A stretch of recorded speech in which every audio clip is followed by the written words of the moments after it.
がここにいるうちの本物のスクールスポーツのために行こうぜベイビーバンこの国は気をつけて、現実になることがありますからね。The untouchable True School Sports Empire. And y'all know the rest, man. Now listen, this is in fact my post-fight review for Fabio Wardley versus Justis Huni. And wow, what a fight. What a way to shift the momentum in a fight. Fabio Wardley was getting waxed. He was getting his ass waxed and beat up easily by Justis Huni. Huni was definitely winning the fight. I mean, the fight ended in the 10th round by stoppage. Wardley landed a big right hand out of nowhere that pretty much just ended the fight. But Huni, it's weird because Justis Huni lost this fight, but I think his stock is gonna go up dramatically. I think he's proven that he's a legitimate, contender in the heavyweight division. He has a lot of skills, but this is boxing, and this is heavyweight boxing where that one punch factor is always in play, more so than any other weight class in the world. So he didn't perform up to par in that moment, and that's why he lost. But definitely show that he belongs. But as far as Wardley, I have mixed feelings about this performance because I think he was getting pushed back. Justis Huni was boxing very well behind a jab, a double jab.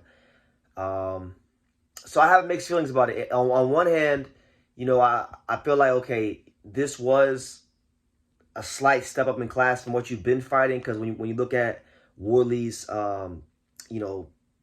resume, he's taken good step ups, but it's been mostly just, he's been fighting guys that are British level fighters. Justis Huni, to me, is a guy that's more of, I would say like a fringe contender at this stage of his career.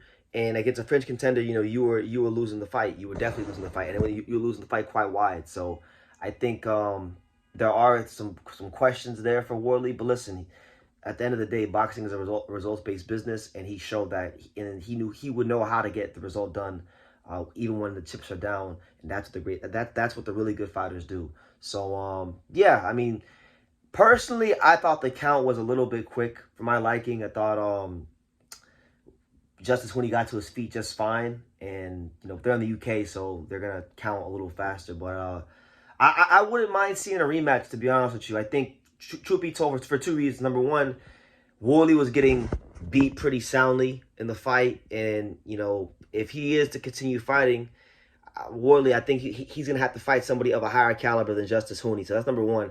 I think he needs to get more experience against a guy at this level before he steps up even more. Because if he steps up more, I think he's gonna wind up losing. That's not, and yes, that's what I think. I think if Wardley steps up any more in class, he's due for a loss.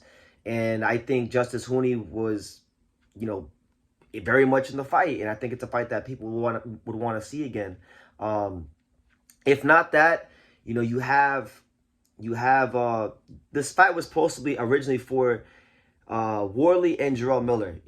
Miller pulled out. The fight's didn't happen, but that's a fight that I'm sure could still do good business, and people want to see it. But yeah, man, it's weird because Wardley won, and I give him his due.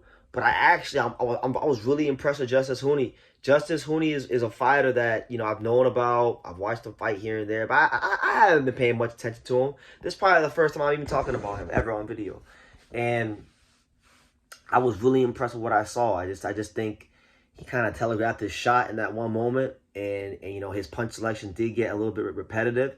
So that's what ultimately wound up costing him in the long run in this fight. But he looks like a very credible heavyweight contender, and if he can't get the Wardley rematch right away, then I think Justis Huni should fight the guys like Filip Hrgovic, Martin Bokoli, maybe even him against Jarrell Miller. There's a lot of options for him. Dave Allen has just won a big fight against Johnny Fisher. That could be a really good fight because Dave Allen is ranked now in the WBA. So I mean, there's all kinds of options for Justis Huni. I think he actually probably announced himself more in this loss than he did in any of his wins because people got to see him against Wardley and how great he was boxing, and I was thoroughly impressed. Again, but he just got caught. So. Yeah, Fabio Wardley is good. I give Fabio Wardley a lot of credit because Wardley has come from the white collar boxing scene. But what I really learned, my big takeaway from this fight with Wardley is that Queensberry Promotions better be very careful with him. I would still take my time with him. Like from a matchmaking management standpoint, I would take my time with Wardley because Huni is good, but Justis Huni ain't gonna be no world champion in my opinion. He's not a world championship fighter. So if you're getting that clinically outclassed for the whole fight by him, if Wardley step up, in my opinion, if Wardley steps up anymore, he fights these guys like Hrgovic. Hell, even a Moses Itama, who's seems to be the next heavyweight phenom, that could be problematic for him. There's a lot of guys that are at a higher level, even at FA Jogba, that could be problematic for him. So there's a couple guys who are kind of like on that tier right below the champions, or right below Usyk and Dubois and Parker. Like there's a tier below that. And I think that Hrgovic, that whole like Hrgovic, I guess you could say now at this point Joshua I think is on that tier too. Hrgovic, Joshua, Agjagba, Wardley's kind of like on that tier of fighters right now. And I think that Wardley is not on the top of that tier of fighters either. I think if he fights guys on that tier, on that caliber, unfortunately. He's going to be due for a loss because I think Justis Huni kind of gave the rest of the heavyweights the blueprint on how you beat Fabio Wardley. So, ultimately, look, very good heavyweight fight. I love the fight. I thought it was really, really just entertaining to watch. And I think, Justis Huni's stock goes up in a loss. Wardley's stock will, I guess, go up in a win because when you win, your stock mostly always goes up. But anybody who's going to be looking at fighting him as they look at that fight and see a lot of things that they could exploit as far as just what gave him trouble. So yeah, good fight. Bit of a controversial stoppage in my opinion, but nonetheless, really, really good fight. And tip of the cap goes to both men for getting in the ring and putting it on the line. So yeah, what did you guys think? Well, what did you guys make of Justis Huni in his performance? What do you guys make of Wardley in this performance? And who do you want to see both those guys fight next? I think both guys definitely show that they're, at the worst, fringe contenders in the heavyweight division. So yeah, leave your comments down below. Make sure you guys take the time to subscribe. And like I say in every single one of these videos, you can love me or you can hate me, but I'm just a kid from Dania. So until next time. Thank you for watching another video on the untouchable True School Sports Empire. I'm in the fight capital of the world, Las Vegas, Nevada, and we got a monster in town. For more great boxing content from America to Japan and everywhere else in between, make sure you guys subscribe. Stay tuned and keep it locked.